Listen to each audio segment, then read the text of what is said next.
ពីអតីតកាលកាលណាដេកគោនោះរបូតចេញពីក្បាលនាងវិញ្ញាណបិសាចដល់បដាច់នោះវានឹងសន្ធិដ្ឋលើនាងដូចជាខានភ័យរន្ធត់ព្រឺព្រួចញាប់ញ័រ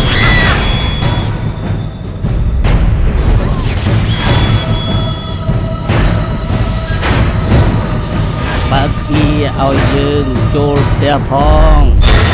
ខ្សែភាពយន្តខ្នាតធំដំបូងគេដែលថតនៅប្រទេសសិង្ហបុរី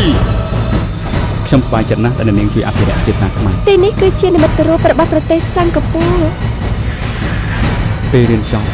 ក៏មានទូនាទីច្រើនណាស់ដើម្បីជួយកសាងប្រទេសជាតិដោយសារភាពកតញ្ញូមិនខ្លាចអ្វីទាំងអស់ខ្ញុំមិនមែនខ្មោចទេអាកូនខ្មោចម៉ែនៅណាកូនចង់ជួបម៉ែសម្ដែងដោយកម្ពុជាតារាចម្រៀងពេញនិយមខេមរៈសេរីមុននិងកញ្ញាសុកពិសីព្រមទាំងតារាល្បីៗប្រចាំផលិតកម្ម Sunday ជាច្រើនរូបទៀតទោះម៉ែខ្ញុំជាខ្មោចក៏ដោយក៏មិនត្រូវសម្រាប់គាត់ដែរដៃគូចាប់បញ្ចាំងនៅថ្ងៃទី5ខែវិច្ឆិកាឆ្នាំ2011នៅមហោស្រពចេនឡាតែមួយគត់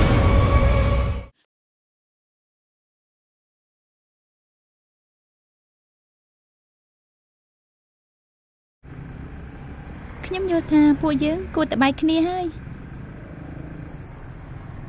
ព្រោះអីខ្ញុំយល់ថាបងឯងជាមនុស្សដែលអត់បានការ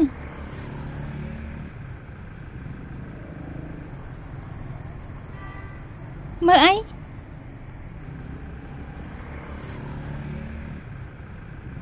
ពេលនេះបងឯងគិតខ្លួនឯងទៅ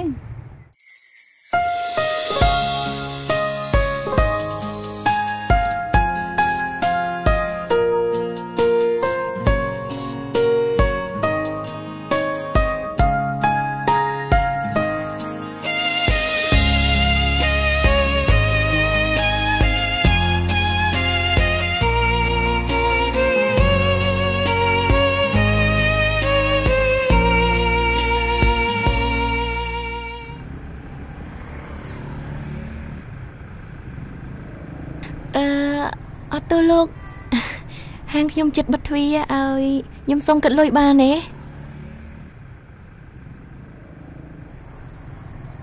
អត់ទោះតើខ្ញុំអាចសុំធ្វើការនៅកន្លែងហ្នឹងដើម្បីសងលុយហ្នឹងបានទេ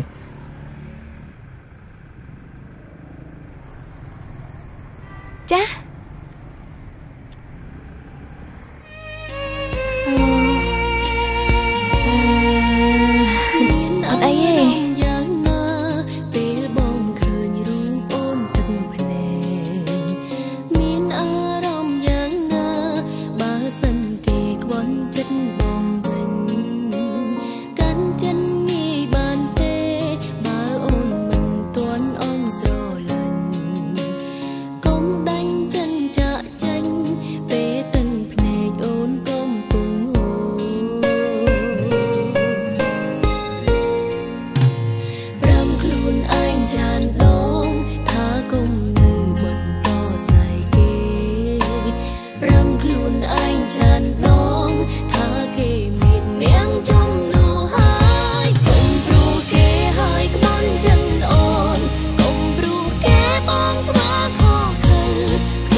ក៏បាយនៅទៅយកគេទៀត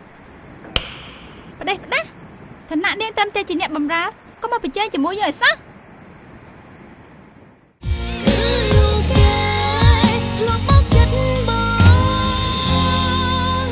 បដិ